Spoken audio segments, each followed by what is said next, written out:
Hello friends, welcome to Prajapati study point. आज के video में हम डिस्कस करने वाले हैं इंग्लिश की कॉमन एरर के टॉप 10 क्वेश्चन। तो टॉप 10 क्वेश्चन होंगे, इनमें आपको बहुत अच्छे कॉन्सेप्ट है जो मिलने वाले हैं। प्रीवियस ईयर क्वेश्चन है, बहुत अच्छे क्वेश्चन हैं, तो आप देख सकते हैं इन्हें। यदि आपको इसी तरह के और भी क्वेश्चन चाहिए, यदि आपको अच्छे लगते हैं तो आप कमेंट बॉक्स में हमें कमेंट में ज़रूर बताना। फर्स्ट क्वेश्चन देखिए, I have been travelling by local trains.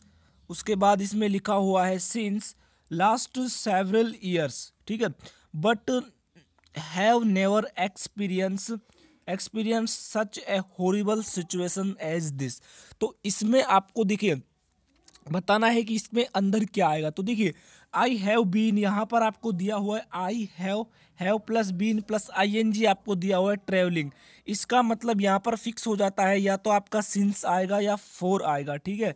लेकिन आपको यहाँ पर क्या देखना है कि लास्ट 7 ईयर। तो देखिए यहाँ पर सिंस के स्थान पर जो ये सिंस है ना, इसके स्थान पर फोर आएगा, क्योंकि सिंस का प्रयोग है ना वो पॉइंट ऑफ टाइम के लिए किया जाता है, ठीक है। जबकि मैं बात करूं फोर का, तो फोर का प्रयोग किया जाता है पीरियड ऑफ टाइम के लिए। तो यहाँ पर आपको पीरियड दिया हुआ है 7 ईयर।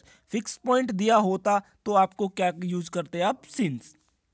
नेक्स्ट क्वेश्चन देखिए, I found this ring as dig in the garden. उसके बाद यहाँ पर I it looks very old, I wonder who it belongs to. तो देखिए, इसके अंदर आपसे क्वेश्चन में पूछा है कि आपको क्या एरर, मतलब कि I found this ring as I dig the garden. तो आपको यहाँ पर एक चीज दिख रही होगी, जैसे ही मैं इस सेंटेंस को पढ़ता हूँ तो यहाँ पर देखिए ये पूरा सेंटेंस पास्ट में जाता है। उसके बाद मैं इसकी बात करूँ, ये पूरा सेंटेंस पास्ट में जाता है। तो इसका मतलब इसमें लगने वाला है आपका रूल ऑफ मेजोरिटी, यानी कि किसी सेंटेंस में यदि दो जो आपके पार्ट हैं सेंटेंस के, दो सेंटेंस छोटे छोटे हैं, वो यदि पास्ट टेंस में जाते हैं तो तीसरा भी पास्ट टेंस में ही जाएगा। तो यहाँ पर डिग नहीं आएगा, डिग की सेकंड फॉर्म है वो आ जाएगी आपकी क्या, डग। क्या आ जाएगी, डग, यानी DUG, यानी कि इसके आपके ऑप्शन नंबर बी में एरर है, राइट। नेक्स्ट क्वेश्चन देखिए, नेक्स्ट क्वेश्चन है, India today stands at cruel crossroads with it history as an independent nation. तो यहाँ पर आपको देखना है, तो एक चीज देखो, यहाँ पर आपको ये क्या दिया हुआ है, थोड़ा सा गौर से देखो यहाँ पर क्या होगा। ये आपको रोड्स दिया हुआ है, विद इट हिस्ट्री नहीं होता, यहाँ पर विद का यूज नहीं होगा, यहाँ पर होगा ऑफ इट्स हिस्ट्री, राइट, यानी कि उसकी हिस्ट्री के वो अकॉर्डिंग, ठीक है।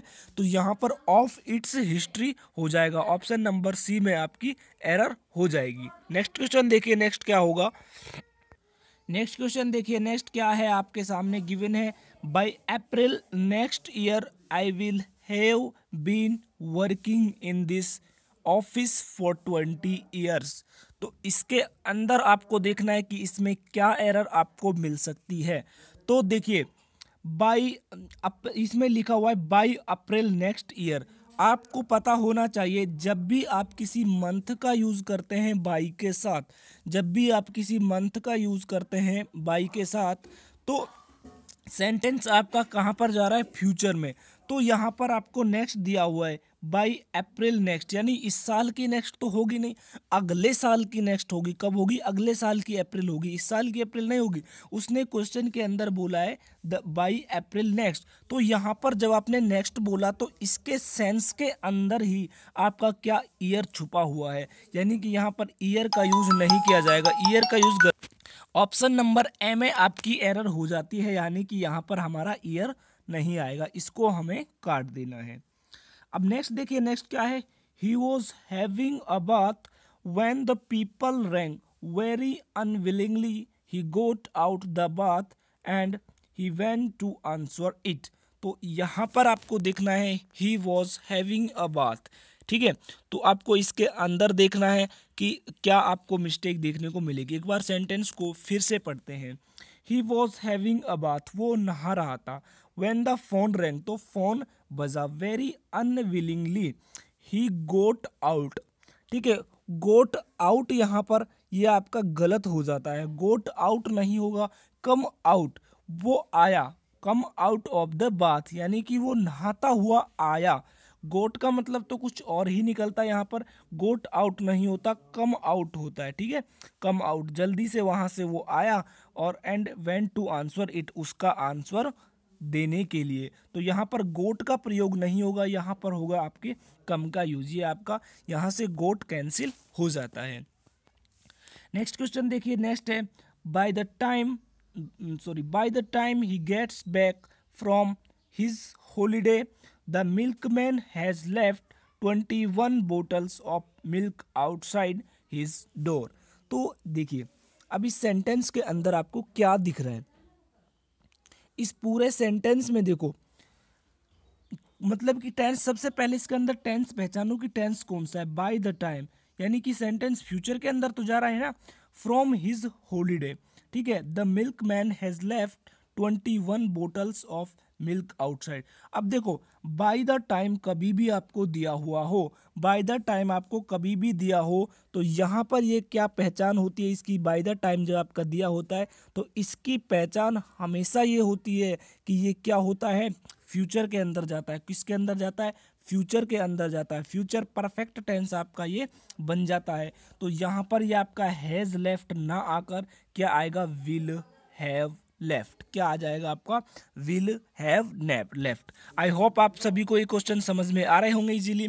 बाय प्लस टाइम दिया हुआ हो तो आपको वहाँ पर फ्यूचर परफेक्ट टेंस का यूज करना होता है। नेक्स्ट क्वेश्चन देखिए, नेक्स्ट आपका 7 नंबर क्वेश्चन क्या है, have you heard the news, क्या आपने उस न्यूज़ को सुना, Mukesh and Malti are engaged, Mukesh and Malti are engaged, that is not new, ये ये मतलब नई नहीं है, I know it for ages, ठीक है, आई नो। अब इसके अंदर आपको देखना है, तो देखिए यहाँ पर भी आपको देखने को तो वही मिलेगा जो मैंने आपको पहले बताया था। देखो have you heard the news, यानी कि ये आपका पूरा परफेक्ट पास्ट टेंस में जा रहा है, आर इनेज्ड, ये पूरा आपका किस में जा रहा है, पास्ट टेंस में, तो यहाँ पर भी आपका किसका यूज होगा, पास्ट टेंस का। लेकिन एक बात ध्यान में रखनी है, यहाँ पर ये आपकी सेकंड फॉर्म दी आर प्लस वर्ब की सेकंड फॉर्म गिवन है, तो यहाँ पर आपकी हैव प्लस वर्ब की थर्ड फॉर्म आएगी, टेंस तो पास्ट में ही जाएगा, ठीक है, लेकिन आपका हैव प्लस यहाँ पर नॉन यूज हो जाएगा, थर्ड फॉर्म आपकी यहाँ पर यूज होने वाली है, हैव प्लस नॉन आपका यूज हो जाएगा। नेक्स्ट क्वेश्चन देखिए, देखो नेक्स्ट क्वेश्चन क्या है, नेक्स्ट क्वेश्चन वेरी इंपॉर्टेंट है, कई बार एयरफोर्स एग्जाम के अंदर ये आया हुआ है, मैंने भी मतलब कि आपको कराया हुआ क्वेश्चन है वैसे तो। Ganesh is not only involve in organizing conference and seminars but also in conducting adult literacy programs। देखिए अब इसके अंदर आपको क्या एरर नज़र आ रही है, गणेश, सबसे पहले तो आपको क्या चेक करना है, यदि इसमें आपको नॉट ओनली दिख गया तो हमें चेक करना है क्या नॉट ओनली के साथ बट ऑल्सो भी गिवन है, तो यहाँ पर हमारा बट ऑल्सो गिवन है, यानी कंजक्शन के रूल के इसके हिसाब से ये कंजक्शन पेयर आपका सेट हो जाता है। लेकिन मैंने आपको एक चीज़ और बताई थी जब मैंने आपको कंजक्शन कराए थे, तो एक चीज़ बताई थी कि हमेशा जो कंजक्शन है ना, वो यहाँ पर यदि देखना कंजक्शन के बाद यदि आपकी क्या आ रही है, प्रीपोजिशन, तो दूसरे कंजक्शन के बाद भी प्रीपोजिशन आनी चाहिए, यानी यहाँ पर कंजक्शन के बाद प्रीपोजिशन आ रही है तो यहाँ पर भी कंजक्शन के साथ प्रीपोजिशन ही आएगी यहाँ पर। यदि और दूसरा आपका, यदि आप आगे से इसे देखना चाहें तो देखिए ये आपका इससे पहले क्या आ रहा है, इन्वॉल्व्ड, गणेश इज इन्वॉल्व्ड, यानी कि वर्ब का, यानी नॉट ओनली से पहले इन्वॉल्व्ड का यूज होगा, नॉट ओनली से पहले इन्वॉल्व्ड का यूज होगा, राइट। ये आपको चीज ध्यान में रखनी है, यहाँ पर जो आपकी वर्ड दिया हुआ है वही आपका यहाँ पर होना चाहिए, यानी कि बट ऑल्सो के बाद प्रीपोजिशन आ रही है तो यहाँ पर नॉट ओनली के बाद भी प्रीपोजिशन आनी चाहिए, यानी कि आपका इन्वॉल्व्ड है वो आपका आगे लग जाएगा, राइट। तो इतना सा बस आपको इसके अंदर करना होगा। नेक्स्ट क्वेश्चन देखिए, when I heard this knock I went to the door and opened it but I was not recognize him. तो इसके अंदर आपको देखना है, तो यहाँ पर आपको क्या एरर नज़र आ रही है, तो देखो आई हियर्ड दिस नॉक, तो यहाँ पर आपका आई वॉज नॉट रिकॉग्नाइज नहीं होता, ये होता है हमेशा क्या होता है, आई कुड नोट। क्या होता है, आई कुड नोट, यानी कि मैं नहीं कर सका। ठीक है, तो यहाँ पर आपका आई वॉज की जगह क्या आ जाएगा, आपका आई कुड आ जाएगा, राइट। तो यहाँ पर ये आपकी छोटी सी मिस्टेक इसके अंदर गिवन थी। नेक्स्ट देखिए, if I would have realised, if I would have realise, यदि मुझे रियलाइज होता, would a bad shape our library is in, I would have done something to arrest the deteriorism, right, deterioration. तो इसमें आपको देखना है कि इसके अंदर क्या एरर आपको दिख रही है। अब आपको जैसे ही आपने सेंटेंस पढ़ा तो आपको इसमें एक चीज़ देखी होगी कि ये सेंटेंस है आपका कंडीशनल सेंटेंस है। कैसा सेंटेंस है, कंडीशनल सेंटेंस है।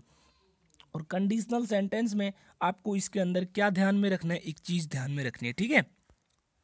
कंडीशनल सेंटेंस के अंदर क्या होता है, इफ आई तो होता ही होता है, उसके बाद या तो आपका वर्ग का यूज होगा और या आपका किसका यूज होगा, हैड का यूज होगा। ये दो कंडीशंस आपको ध्यान में रखनी है। इफ आई के बाद या तो वर्ग का यूज होगा, इफ आई के बाद या इसका यूज होगा, हैड का यूज होगा। सेकंड जो आपका सेंटेंस यानी सेकंड जो क्लोज आता है उसके अंदर would plus have plus third form आपकी यूज की जाती है। तो आई होप ये कॉमन एरर के क्वेश्चन आपको इजीली समझ में आए होंगे। कोई प्रॉब्लम यदि आपको आई हो तो आप कमेंट बॉक्स में हमें कमेंट कर सकते हैं। आपका अपना जो एक्सपेक्टेड सुझाव है वो हमें कमेंट बॉक्स में दे सकते हैं। आज के वीडियो में बस इतना ही, मिलता हूँ आपको नेक्स्ट वीडियो में। तब तक के लिए सभी को जय हिंद, जय भारत।